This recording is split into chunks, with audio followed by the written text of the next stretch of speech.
I'm Mark and welcome to the Outside Views report on Africa and Arabia. UN Secretary-General António Guterres has called on Israel's right-wing religious government to stop all settlement activities in the occupied Palestinian territories immediately and completely. That's what his deputy spokesman Farhan Haq said in New York. Guterres was deeply concerned by the Israeli government's decision to change the settlement planning process. The changes are expected to accelerate the progress of Israeli settlement plans in the occupied West Bank, including East Jerusalem. Prime Minister Benjamin Netanyahu's government approved steps to facilitate settlement expansion in the occupied West Bank on Sunday. Pro-settler Finance Minister Bezalel Smotrich announced plans to build thousands of new housing units in the West Bank. The Palestinian Foreign Ministry condemned the decision as dangerous. Internationally, there is a lot of criticism of Israel's settlement construction there.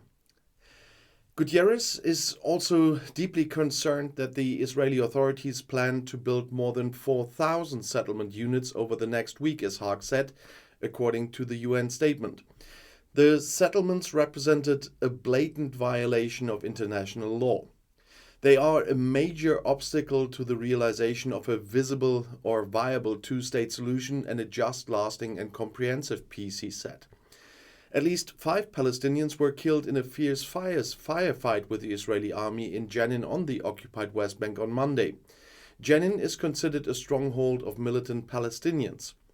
Again and again, there are confrontations with the Israeli military in the city. The army has been conducting raids in the West Bank since a series of attacks on Israelis. Israel conquered the West Bank and East Jerusalem during the 1967 Six-Day War. Almost 600,000 Israelis live there today in more than 200 settlements.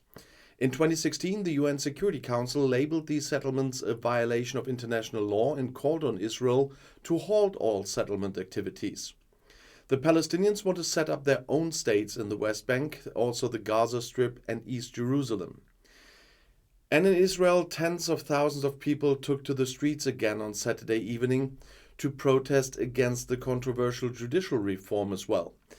At the central rally in Tel Aviv, former Prime Minister Ehud Barak called for the protest measures that have been going on for 25 weeks to be intensified. The only legitimate way is civil disobedience, said Barak.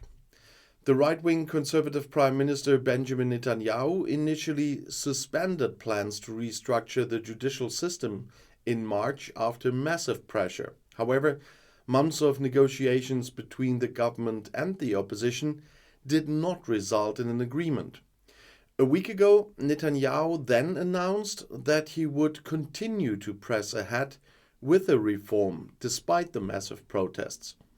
Netanyahu's right-wing religious coalition wants to use the restructuring to specifically weaken the country's highest court. The government accuses the judges of excessive interference in political decisions. Critics see the separation of powers and thus the democratic order in danger here. The organizers of the protests announced targeted and non-violent protest against the dictatorial laws. And many demonstrators in Tel Aviv also protested against the Israeli occupation in the Palestinian territories I started the video with. And if you want to know more what's going on around the world, the next video is right here in the end screen. I'll see you there. I'll be back.